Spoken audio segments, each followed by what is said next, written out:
mean to worship God? How are some ways that I worship? Okay, now open your eyes, and you're going to tell your neighbor one of those answers. You're going to say how you worship. You're going to say what worship is, maybe an example of a way that we worship. Go ahead and tell your neighbor. Give you like 30 seconds. Go ahead and tell your neighbor something. Tell your neighbor, tell your neighbor. What do you got? What do you got? Praising God, reading the Bible, helping herself. Okay. Needs her help. All right, you ready? So go ahead and raise your hand. Everyone listen up. Singing. Raise your hand if you told your neighbor that singing songs, that's a type of worship. Few people. All right, awesome. What about coming to church? Coming to church, that's a way to worship? Bunch of boys, let's see. How about giving offering? Is that a way to worship? Yes. Okay. How about giving your life? Did anyone say that? Giving your heart to Jesus? Did anyone say something like that?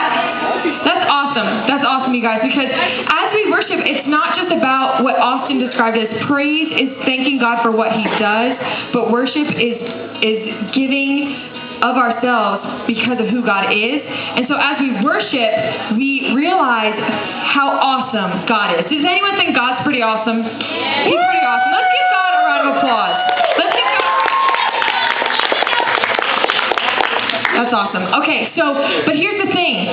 There's this book in the Bible called Matthew. And it has this passage, it's chapter 5, verses 1 and 2, and then a little later in verses 23 and 24. And you know what it says? It says that there's something that we need to do before we worship. Something we need to do before we worship. And if we look in our Bible, everyone listen up. If we look in our Bible, does anyone have their Bibles with them? Yes. Anybody? If you have your Bible, raise it up in the air. Raise it up in the air. And we're going to go to Matthew. So go ahead and have a neighbor help you. If you don't know where Matthew is, there's leaders all around. Let's get to Matthew. New Testament. It's the first book of the New Testament. And we're going to go to Matthew 5, okay? And I'm just going to read it real quick, so if you're still getting there, it's okay. All right, so Jesus goes to this mountain, and he's teaching everybody. And he's preaching, and he's teaching, and he's telling everyone these lessons of how to live life and how he wants them to live life. And later on it says that if you come to my altar and you want to worship me, but you haven't forgiven someone or you have guilt that you haven't asked for forgiveness, then it says you should go to that person first before you worship. So, you know how I asked before that God says something we need to do before we worship? What do you think that something is?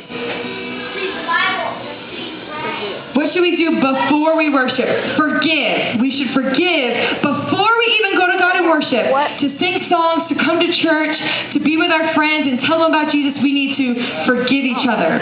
Okay? So, it's bedtime and you're ready to pray, or you're coming to church for 412 because your small group's going to be awesome, or you're doing your God time cards because we need to get 20 so we can give away those gift cards. Maybe you're doing one of those things, but something's stopping you. What is it? Something's stopping you because maybe you made fun of the new person on the playground, new person at school, and you made fun of them, and now you feel guilty about it, and you're like, I have to ask their forgiveness. Or maybe you're the person who was hurt, and you have to say, hey, that really hurt me, and I'm sorry I was angry at you because you really hurt me, so I just didn't know how else to deal with it, but I'm just mad at you because you didn't apologize. You didn't say I'm sorry. And so when that happens, we carry that unforgiveness and the guilt and those angry feelings, we carry them with us. So I'm going to have a friend of mine come on up here.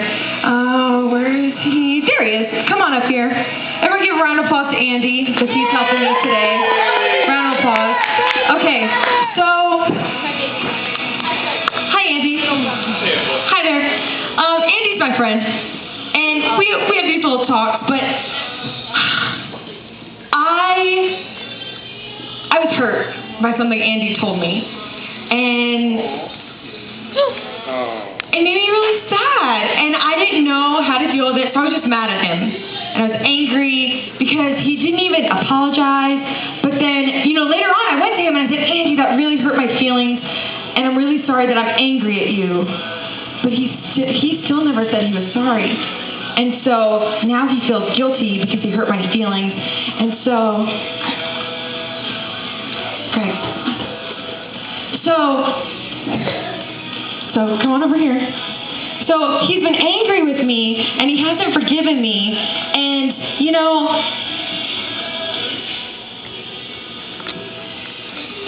okay, so Andy started carrying this weight on him.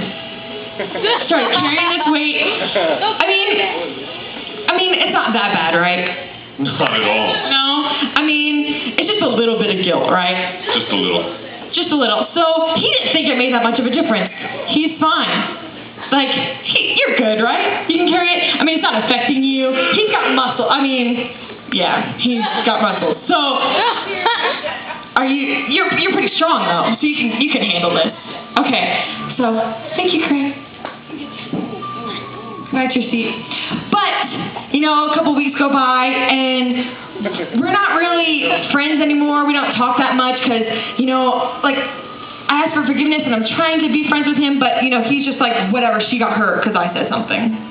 She got hurt, not that big of a deal. So, time goes by and... Come here. And so time goes by, and, Andy's still angry with me because, it's my fault that I was hurt and all this stuff. And so he's carrying all this weight. All this weight. And, are you okay? Yeah. This is a lot more weight than last time. You got a little more guilt. Yeah, but it's no big deal. No big deal? Yeah, you're good. So, a little more time goes by, and he's a little more guilt, and he's carrying all this weight, but, his knees, I don't know, he's got bad knees, so I don't know how much longer he can carry all this weight. How is it affecting you? I'm still good. You're good? A little out of breath? Not at all? Alright, how about you get down before you hurt him? You're a little sore, right? There's a lot more weight than just, I didn't forgive her. You're a little sore? You'll be alright? Okay. But, here's the thing. Summer's coming up, and we won't talk, probably. We're not that close of friends. He's my friend, but, he's still mad at me because I was upset with him and all this stuff. And so, we won't talk, but he still has that guilt on him. And so, it gets heavier and heavier, and he's sore, and he's like, I don't know how to carry this, but, eventually, everyone listen up, eventually, the weight gets too heavy because you're choosing not to forgive. And so, it's too heavy. Now, Andy, come on, this is your weight you have to carry. Come on, let's go. Pick it up. You decided. Oh, see, and, all right, that's good. All right, and it gets too heavy, and Andy can't carry that weight anymore. Have any of you ever held guilt or have not forgiven someone because maybe your sister was mean to you or because your mom told you to do something and you didn't want to do it? Anybody? Amanda? I have one honest person in the room. Anybody? Ever feel guilt? Ever think, why do I have to forgive? I don't need to forgive. It's fine. I'll put it off till later. It's fine. It's just this little bit of guilt. I can handle it. I'm strong. I can withstand this. But, Andy, how did that affect you? It really hurt. Yeah, it really hurt. So it's not even that his choice was affecting our friendship, but it was hurting himself. And most of the time we think that if we don't forgive someone, or maybe if we need forgiveness, that, that it's no big deal. It's just me, right?